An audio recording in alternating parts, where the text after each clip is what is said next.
We weren't together last week, so we'll do a little refresher here. Genesis chapter 23. Let's read, let's just read all of 23.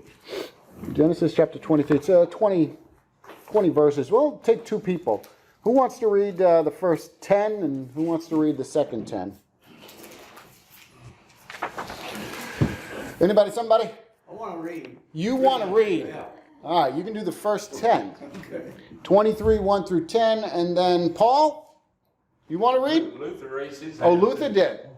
All right, I didn't see it. So you Luther can. raised his hand because nobody else did. All right, so the two sitting together. Tweedledee, Tweedledum. So, Which one's which? well, you guys can fight that out.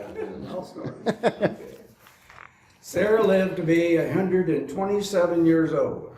She died at Kiriath Arba, that is Hebron, in the land of Canaan, and Abraham went to mourn for Sarah and to weep over her. Then Abraham rose from beside his dead wife and spoke to the Hittites. He said, I am a foreigner and stranger among you. Sell me some property for a burial site here so I can bury my dead. The Hittites replied to Abraham, Sir, listen to us. You are a mighty prince among us. Bury your dead in the choicest of our tombs. None of us will refuse you his tomb for burying your dead.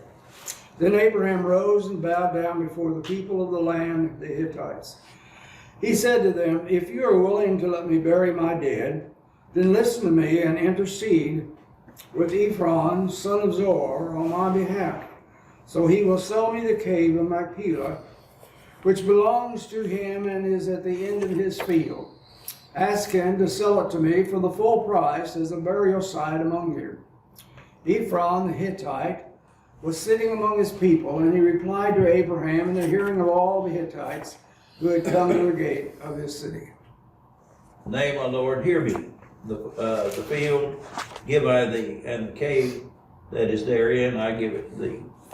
In the presence of the sons of my people give I thee, bury thy dead. And Abraham bowed down his head before the people of the land.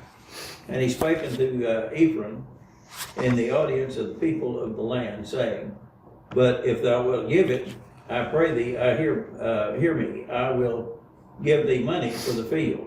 Take it of me, and I will bury my dead there. And Ephron answered Abraham, saying unto him, My Lord, hearken unto me. The land is worth 400 shekels of silver. What is that betwixt me and thee? Bury therefore thy dead. And Abraham hearkened unto Ephron, and Abraham weighed to Ephron the silver, which he had named in the audience of the sons of Heth, 400 shekels of silver, current money with the merchant. And the field of Ephron, which was in, how'd you pronounce that? Machpelah. Yeah, thank you. Which was before Mamre, the field and the cave which was therein, and all the trees that were in the field that were in all the borders around about were made sure. And Abraham for a possession in the presence of the children of Heth, before all that went in at the gate of his city. And after that, Abraham buried Sarah his wife in the cave of the field of Machpelah. thank you, before Mamre. The same as Hebron in the land of Canaan.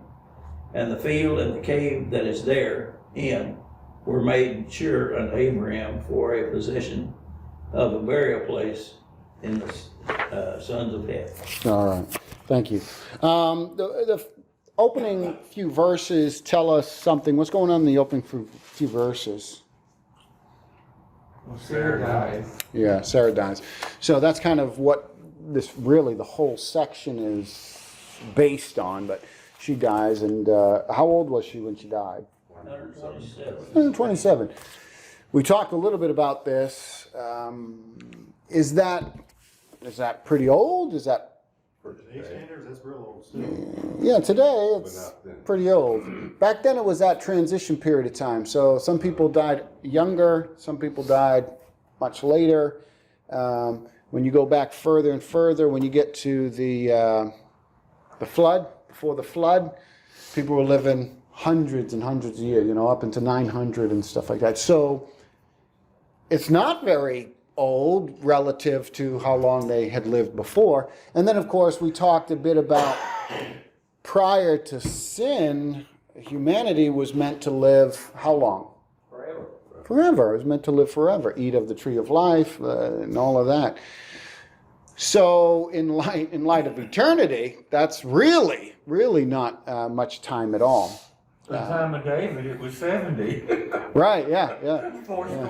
Four score and 10 if I read the strings. Yeah. And even today, Bernie and I were talking a little bit about that. He's gone over. He's got some extension there. So in how long he's living, but today 75 to 85 is kind of typical for how long people are tending to live. So 127 by today's standard, that's pretty good. That's. Are you saying, James, I've been here too long? Take it for whatever it is. No. I need some. I don't even know how old you. What are you, 70? I wish. Are you 90? I'll be 91 in February. My goodness. Yeah. Well, good for you. It's short. Yeah. Now, Yeah. not even 80 or 90. Yeah. February. It's quick, right? When you move up there, Yeah. it's short. On the 10th. This reminds us, though, I made the point that every time we see death, especially the death of, really the death of anybody, but we see even the righteous people. And Sarah was striving to live a godly life. She wasn't perfect, we know that, but she is honored in the New Testament. New Testament focuses on her victories, focuses on her, great faith, that kind of thing. But every time we see death, especially in Genesis, really it should strike us in Genesis. Every time we see death, we should be reminded of what? How fragile our lives really are. Okay? We should be, I'm sorry. I lost I was just going to say, we should be reminded of what God had said to Adam in the garden. Because remember, there's a conversation between Eve and the serpent, and God had said, in the day that you eat of this fruit, what's going to happen? You're going to die. And Satan said, No. he said, no, you're not. You're going to know the truth. Every time we see death, we should be reminded of the loss, that great loss. We should be reminded of the fact that God is faithful and trustworthy. He said, in the day you eat it, you're going to die. And every time we see death coming, we're reminded of that truth, reminded of the failure, but we're also reminded of the truth that God tells the truth. He can be trusted and listened to, and even when he says bad stuff is going to happen, he can be trusted. And then, of course, that should point us forward, and we should long for The grand prize. the last Adam, right? We should long for Jesus. We'll be pointing forward to the one, because in Genesis 3:15, God had prophesied and he preached the gospel. He said, there's coming someone one day, a male is coming one day who is going to undo all this. He's going to crush the head of Satan and all of that kind of stuff. So there's some things that we should be mindful of or reminded of every time we see death. The loss of eternal life and fellowship with God, the fact that God does not lie. Satan is the liar. He said, you're not going to die. God said you will, and God was right. You're going to die. And then, of course, again, it points us forward to, and we look and we long for the one who's going to set things straight. At least they should be longing and looking for that. And we obviously look to Jesus and realize that he is the fulfillment of Genesis 3:15. So we talked a bit about those kind of things. I think those are important kind of Why concepts is to it look so at. important that Isaac be able to find a place to bury his wife, That Abraham, Abraham? well, He wasn't with her. He was out of town. Yeah, right. Yeah, we talked about that. He was at a different place. He's coming back. Yeah. But most cultures want to bury their dead. And so we talked a little bit about this the last time as well. He wants to bury Sarah. He wants to honor her. That's the proper, the right, the respectful thing to do. Well, mostly they looking for caves. Well, a cave would be a very easy, natural tomb. It was very common for people to bury their dead in caves. It was a tomb. It's basically a tomb. You could possibly roll rocks in front of it or whatever, but it was very natural. You didn't have to like dig 6 feet under or something like that. Well, So it's kind of like a they're gonna natural have to for tomb. me. What's that? They're going to have to for me. Yeah, unless Was you. there a lot of caves? I mean, There was- a lot of people were dying. I wondered There's a lot of if there were a caves. lot of caves over there. Oh yeah, there's a lot of caves. You've heard of the Dead Sea Scrolls? They come from the Dead Sea area, and there was a lot of little caves there where people buried artifacts and things like that. But yeah, if there was a cave available, you would bury in a cave. It was a very easy, natural tomb. Hilly. Yes, in this country. right, yeah. Were they from where he buried? Was that their home, or did they buried away from home?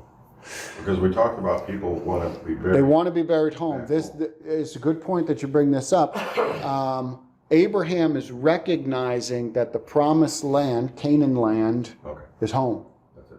It's home. That's what. Very important, very important. He doesn't go back to the Ur of the Chaldees. He doesn't go back to those places because God had said, this land I'm giving to you and your descendants. So there's a lot going on here with Abraham wanting to buy this piece of property because he recognizes this is home. Right. And we talked about Joseph in Egypt. When he dies, and we'll get to it eventually, but when he dies, he says, or before he dies, he says, I want you to remember to take my bones up, Right. bring me home, bring me home. So yes, he's recognizing that this area is now home, not his past, not where he came from. Now he doesn't possess it fully, but here's a taste in a sense. He's got a taste of it, but he was wandering within the promised land, within Canaan land and all around. So, but yeah, he's recognizing this is home now. I wonder how he heard that Sarah, his wife, died with a messenger, wherever he was. Yeah, he would have heard it from a messenger. Somebody would have come and told him. Yeah. Okay, so we've got the burial there. Verses 10 through 20. It says, now Ephron was sitting among the Hittites, and Ephron the Hittite answered Abraham, because Abraham wants to buy this field, right? He wants to buy this field, and the field belongs to Ephron. And so Ephron's there. He hears Abraham ask to get this piece of property, and the Hittite answered Abraham in the hearing of the Hittites, of all who went into the gate of the city, and he says, no, my lord, hear me. Because Abraham wanted to buy the property. Ephron says, I give you the field, and I give you the cave that's in the field, in the sight of the sons of the people. I give it to you. Bury your dead. Okay? So this whole section is an interesting discussion of the ancient Oriental art of bargaining. That's what's going on here. This is bargaining that's happening. Abraham says he's gonna pay the full price for the field that belongs to Ephron. Does Ephron ever name a price? What does he name? 400 shekels. What's interesting here, though, is this bargain is from nothing. I don't have to pay you anything. You don't want anything, but I insist that I give you money for that. Yeah. This whole bargaining is both need to save face. Ephron wants money. He does. Abraham wants to pay him money, but, and it's just an interesting way they bargain. Ephron says, no, what's that between us? Go ahead, take the land. Abraham insists, no, I want to pay for it. How much is it? And notice the way that Ephron kind of puts it. in verse 14, Ephron answered Abraham. He said, "My Lord, listen to me. A piece of land worth 400 shekels of silver. Oh, what is that between me and you? Bury your dead." Notice what the next says. Abraham listened to Ephron, and Abraham waited out. So the way it kind of comes about is Ephron is saving face, this honor. There's honor back and forth. Both of them need to have honor, right? Ephron finally says, he names the price, but he does it in such a way that says, what's this between, what's, $50 between me and you. Oh, he named the price. That's kind of the way it went. And then so Abraham's able to give him that, and both men have their honor intact. Both men save face. Neither of them is shamed in any way. They're not looking, Ephron's not looking like some greedy kind of guy or whatever. It's an interesting kind of thing. Do we bargain like that today? No, we should. We should. we do not. We Can don't. I share something with you? Yeah, go ahead. I went to my funeral home, let's say a year or so ago, and it only cost me $1,095 to have my name printed on my gravestone and the two guys dig my grave. And if I die on Friday, they don't dig on Saturday and Sunday. Yeah, that's horrible. But $1,095? no, I mean that they just don't bury people. So it takes some days off. I'm kind of surprised that you would even go to the funeral. Pardon? Like, is that normal? I think that's where you would go to get land, and I mean, right? Where do you go to? You go to funeral home to get plots and all that, right? Yeah, it's a normal. Yeah. Did you prepay yours a long time ago? 1993. So, yeah. There you go. So That was good like price. 15,000. So Abraham ends up with the property. He pays the price. Both men are able to save face. Abraham buries his dead. Is there anything else in this section that you think is noteworthy? I wonder why mentioned the name of the trees.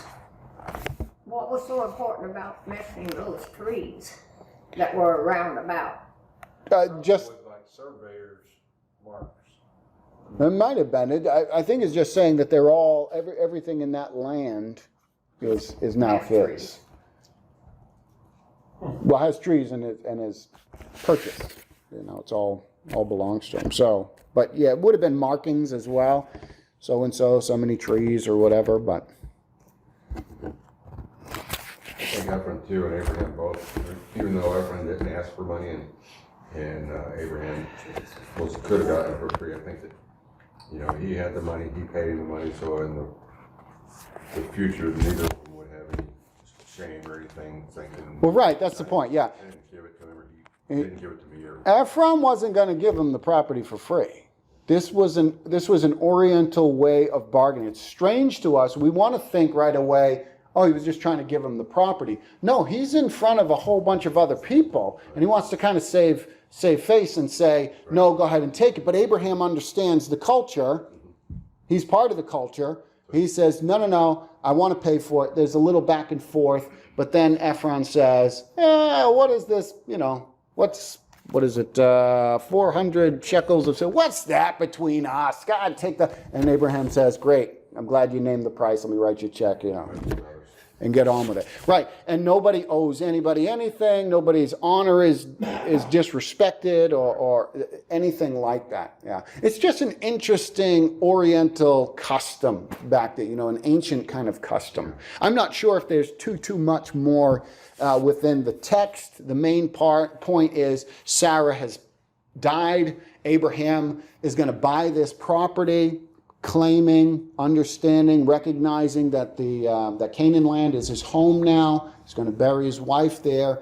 And we get this interesting little play on how bargaining was done back then so that everybody looked good. Everybody had their honor, kept their honor. Honor was a big deal in the ancient world. It is today too, especially in certain...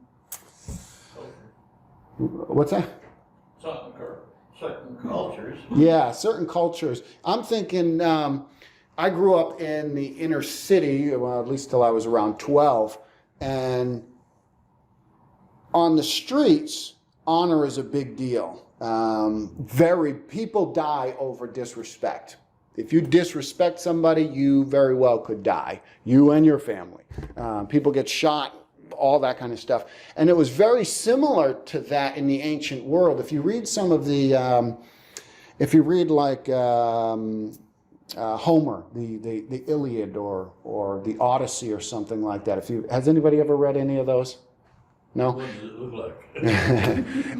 It's just ancient kind of writings and stuff, but within there you can see this big concept of honor and shame. And everybody wants to keep their honor. They would rather die. They would rather do this. They would rather have that happen than lose their honor. So honor is a very, very big deal in that culture. Very interesting to me to know that in some universities, my sister worked for Indiana University for several years, that the Oriental people really have that honor, and if they don't attain it, Yeah. many of them kill themselves.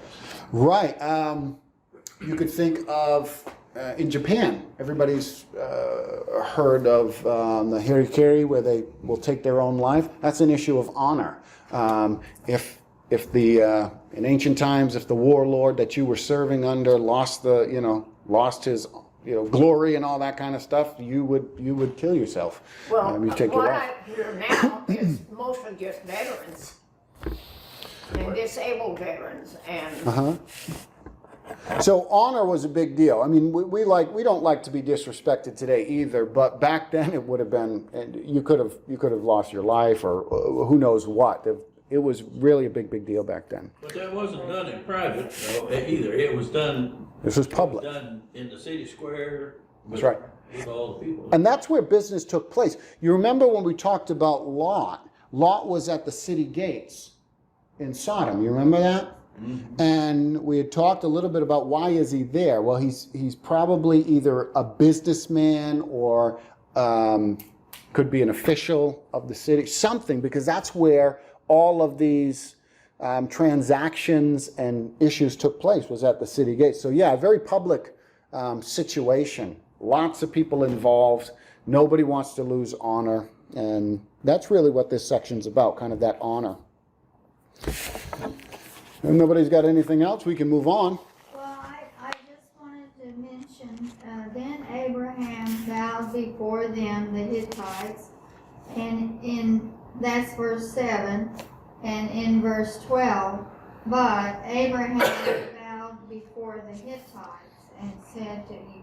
Mm-hmm. I just noticed that he bowed, Yeah, it's a sign of respect. Mm-hmm. Yeah, respect and honor. Right, respect, honor, they go hand in hand. And Yeah. I think they're fall together in one word, but like even today, to get respect, you've got to give respect. If you don't respect somebody, they don't respect you. It's like Yeah. give and take situation. Issues of disrespect were handled differently back then. It was a big deal. So that's what Abraham is doing. He's showing respect. He's honoring. In Japan, other places, they'll bow.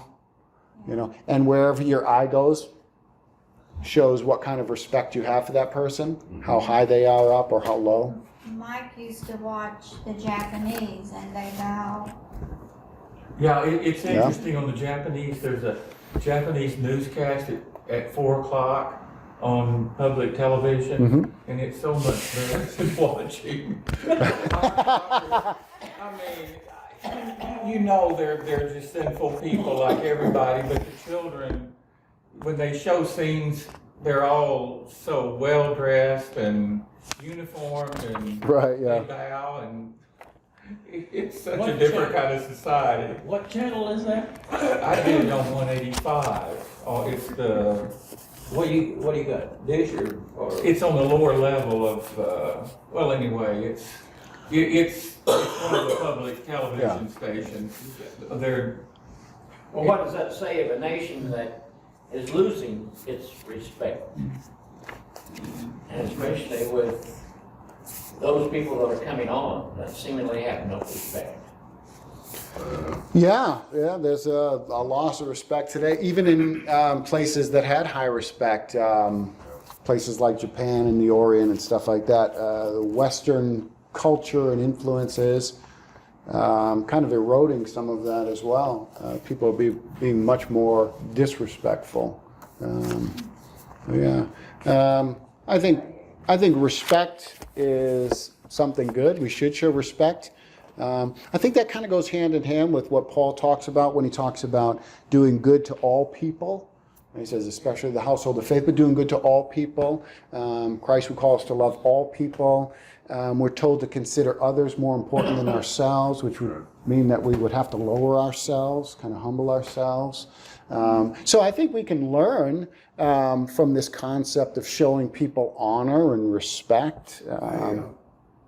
When I early on became an elder, I was kind of complaining one day that I didn't think I was getting the proper respect as an elder. Mm-hmm. And one of the ladies of the congregation reminded me that you have to earn respect. Yeah. I bet you were happy to hear that, right? just made your day. Wow, thank you for rebuking me like that. Well, it's a different kind of respect, but in karate, I was respected because of my degree. Mm-hmm. My 5th degree belt. So the 4th degree, 3rd degree, 2nd, and kids that didn't have a black belt at all had to bow to me when something was done. Yeah, I mean, I think we can learn from the concept of honor, showing honor and respect to other people, earning other people's honor and respect, looking to be those kind of people. Oh. Okay, here's something that Daniel refused to bow to the king. He refused to bow to the image. Idol. To the idol. Yeah, he refused to bow to the image. Did he bow to the king? He would have showed the king honor, I'm sure. Yeah. Otherwise they'd have killed him.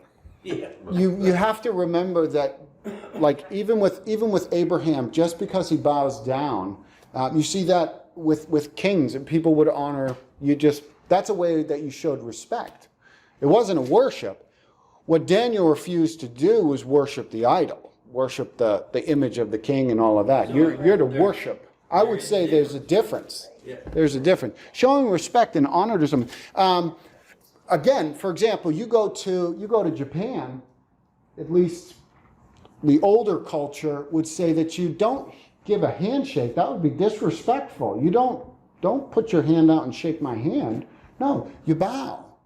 Now, we wouldn't see that as worship. We would see that as showing respect and honor. So the same thing with Abraham. Abraham bows down. He prostrates himself, but he's not worshiping Ephron or these people. He's showing the cultural respect, the position of respect. That would be two different kind of things. But you're right, Daniel did not and would not, and we should not bow down to any altars or idols. The Christians were persecuted and kept from buying and selling during the Roman Empire, and were killed and all kinds of things because they wouldn't take a pinch of incense and say, Caesar is Lord, because they said there's only one Lord, Jesus is Lord, and Caesar can't be Lord. So they would not do that. So we want to show honor and respect to all people, but there are going to be times, there's going to be situations, potentially, where we will not go along with what somebody says. And it's not because we're trying to be disrespectful. When the disciples are brought before the Sanhedrin, they're beaten, and they're told not to preach the name of Jesus anymore. And they said, you got to decide what's right to do, but we're going to honor God. We can't help but do that. But Paul would say, honor everybody, respect everybody, show honor to the emperor and the governors and all that kind of stuff. So, yeah, we want to show honor, we want to show respect, but there'll be times when to do something somebody requests or asks or demands of us would not be in line with what God calls us to do, and we would have to say, well, we'll honor God first. We have to show honor and respect to God before anyone else. I think it's kind of what separates us from people who don't believe is we're willing to, just like Jesus, he put himself at the bottom, he honored everybody. You know what I'm saying? He respected people, he cherished people. You know, regardless of what they've done, who they are, you know, we should still show that, know that God's gonna see it. He's gonna, you know, like, what is it about putting coals on our head? Yeah, Paul talks about, You know, like, by your good deeds, doing good and all of that, you'll pour burning coals on their heads. I mean, doing that is, you know, God being seen in us, you know, and God sees that, and God knows what is in that person, and we have to put that in God's hands to take care of it. Yeah, we want, God sees all, he recognizes all, but we can show honor and respect to people, and we should. We shouldn't be disrespectful. We should be people who are of good moral standards and character, and when people see us, they should say that's a person who shows others honor, they show them respect, they're courteous, they're kind, all that kind of stuff. But they will not compromise the gospel. You know, so. Real quick, I was watching a documentary, I don't know which one it was, but there was a gentleman that went to, he was being led by the leader or whatever, to the tombs in Egypt where the kings were buried in there. And he was walking, it's not just a straight walkway like that, he's walked in there, but then there was this short place and he had to bow to get to the king's tomb. And he said, well, I hope the way out, you don't have, she says, you have to go back the way, but if you had to bow to even go to where the king was. So that would show we still have respect for that king. Yeah, that was forced, right? Yes. Because you couldn't get into there without bowing first. You had to bow your head down to get in, right? Yeah. So that was kind of a forced concept. But yeah, honor and respect in the ancient world, very big deal. And that's kind of what we're seeing here with Abraham and Ephron. And we should be people of honor and respect as well. Anything else? Nothing wrong with talking about honor and respect. That's good. We don't bargain like this today, right, though? We do this weird kind of back and forth. Because I'm telling you, listen, we live in a different culture. If I said, hey, can I buy that from you? And you were like, no, you know, what's that between? I say, are you sure? And you go, yes, all right. Right, take it. Right, I mean, I'm going to check, you know, but I'm not going to be like, keep going back and wait for you, because that's not our culture, you know. If you say you can have it, and I say, are you sure? Can I pay you? And you say, no, go ahead and take it. All right, well, I'm going to take it. I'm going to go home. Give it to you. Yeah. So we don't bargain that way. If you try to bargain that way with me, I'm going to have all your stuff. And you ain't getting nothing for it. And I ain't going to feel bad about it because you gave it to me. But different culture, different kind of concepts of bargaining and all of that. When was it that there was, because I always say, I would rather be in the bartering system to where if I wanted a coat and you wanted a basket, I made baskets and you made coats, we could just, instead of money. That time is, at least in our culture, is pretty much gone. You might find a little store that might do something like that, but that kind of thing is gone. Yeah. But, you know, Now you barter with the cash. Give them cash. All right, we got a few more minutes. Let's look, let's begin 24. Chapter 24, starting in verse 1. We'll read the first 9 verses. It said, now Abraham was old, well advanced in years, and the Lord had blessed Abraham in all things. Most of all. And Abraham said to his servant, the older of his household, who had charge of all that he had, put your hand under my thigh, that I may make you swear by the Lord, the God of heaven and God of the earth, that you will not take a wife for my son from the daughters of the Canaanites, among whom I dwell, but will go to my country and to my kindred, and take a wife for my son Isaac. The servant said to him, perhaps the woman may not be willing to follow me to this land. Must I then take your son back to the land from which you came? Abraham said to him, see to it that you do not take my son back there. The Lord, the God of heaven, who took me from my father's house and from the land of my kindred, and who spoke to me and swore to me, to your offspring I will give this land. He will send his angel before you, and you shall take a wife for my son from there. But if the woman is not willing to follow you, then you'll be free from this oath of mine. Only you must not take my son back there. So the servant put his hand under the thigh of Abraham his master and swore to him concerning this matter. All right, so what is the scene and what's going on in this section? What's happening? Isaac needs a wife. Isaac needs a wife. What do we learn about Abraham? He's old. He's old. He's old, well advanced in years. So time is pressing on. Abraham is 140 years old at this point, and Isaac is 40 years old.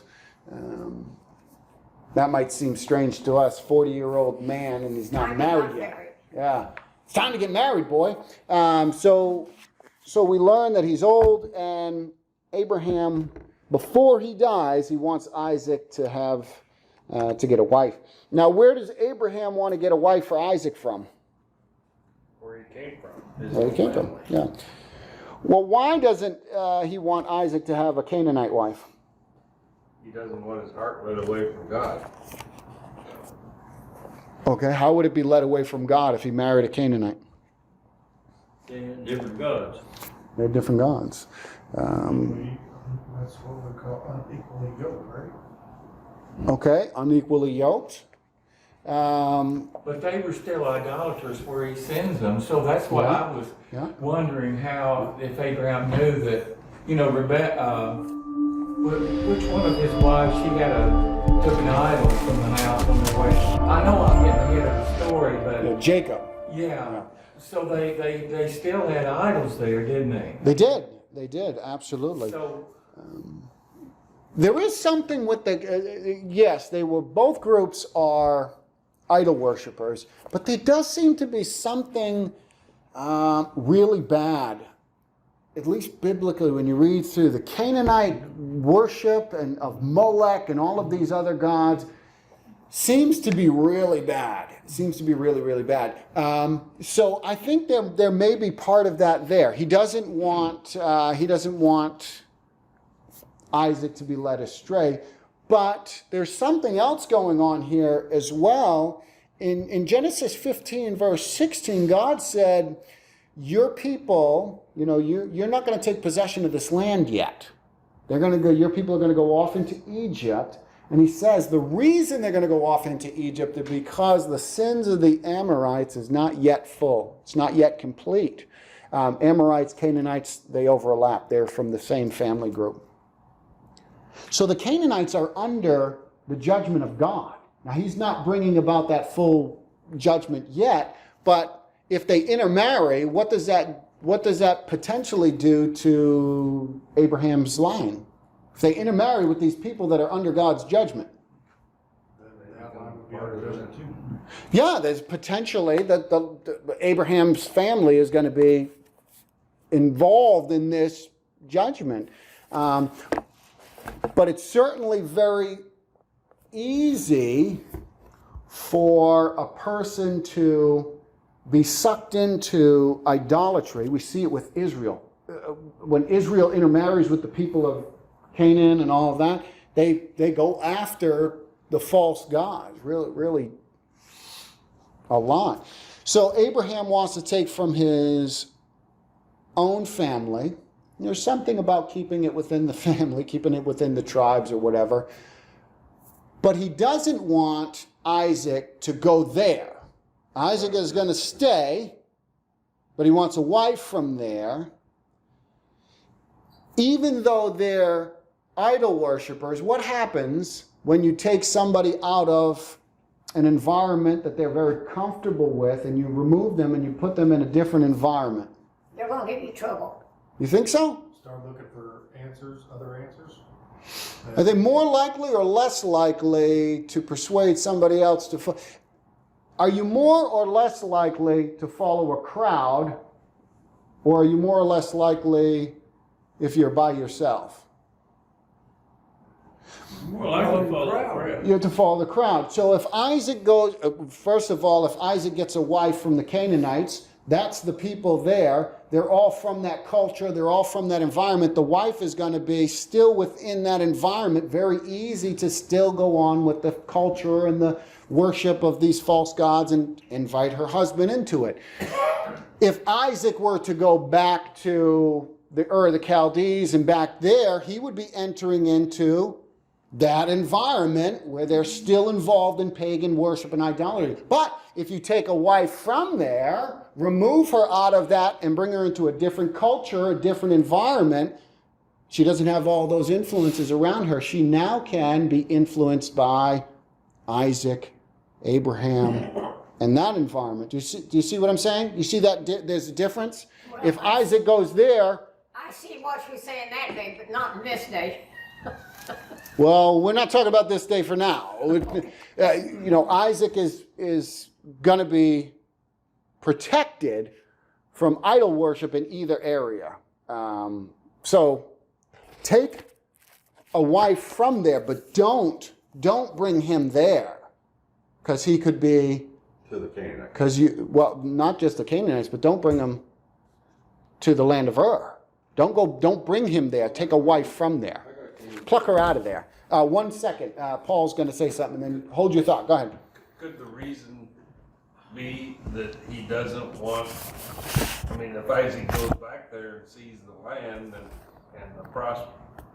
they're evidently pretty prosperous, he might want to stay. There's a number of things. Yeah, there's a number of things. One of them is he's more likely to fall into the pagan worship because you join the group, you join the whole crowd, right? You join the whole family. So it's more likely you're going to get involved in pagan idolatry there. But you're right, he could stay. He might want to stay, which would mean he's not in the land, and God had given him the land, right? So Abraham, he purchases Sarah's tomb. He's recognizing Canaan is the land. This is our home now. If Isaac goes back there, he could stay. He could be involved in pagan idolatry. It's interesting. Abraham says it twice. Do not bring the boy back there. Don't take him back there. And he even gives the servant a way out. If the wife doesn't want, if this woman doesn't want to come and be the wife, you're free from this obligation, this oath. Don't worry about it. But do not take him back there. So I think there's multiple things going on with the reason that Isaac is not going to marry the Canaanites and the reason that Isaac isn't going to go himself and find a wife over there. Pluck a woman out of our family, take her out of that culture and context, and put her in this one. I remember, I'll say this and then we'll be done, just on this idea of taking out of a culture. He had a thought. Oh, that's right. Go ahead. You go. That's right. Go with your thought. Okay, real quick. In 4, well, Abraham said, okay, first, right before that, you will not take a wife for my sons and the daughters of the Canaanites among whom I dwell, but you shall go to my country and to my family and take a wife for my son Isaac. And the servant said, perhaps you won't follow, must I take him back to the land from which you came? So he's Abraham's country, he's dwelling in Canaanite. Where did he take him back to where he came? Yeah, the Ur of the Chaldees, back where he was dwelling. Where he was pulled out of. God had called him out of that land, out of his father's household, out of the land, Ur of the Chaldees, over Euphrates and all of that kind of area. Babylon, over where Babylon was. He left there and comes all the way over to Canaan. So he's not going to go back there. He's going to stay in Canaan. Yeah. Okay. I'll just mention quickly, when I was younger, being around friends that I grew up with doing very bad things, it was very difficult for me to leave that lifestyle. Being around and living among them. When I moved to Massachusetts out of Connecticut, we were living in Connecticut. When I moved out of there, guess how much easier it was? Quit smoking, was able to quit drinking eventually. Now this was even before coming to Christ. But the point is, I wasn't able to do it while I was in the midst of friends and family and all those, those influences that you had kind of grown up with. It was very difficult, peer pressure and all that kind of stuff. Not impossible, people do it. But remove someone from that, easier to do. I think that's part of what's going on here. Remove the wife, bring her here, then she can take on the culture of those who worship Yahweh, those who worship the one true God, which is with what Isaac and Abraham and their whole household is doing over in the Promised Land. All right.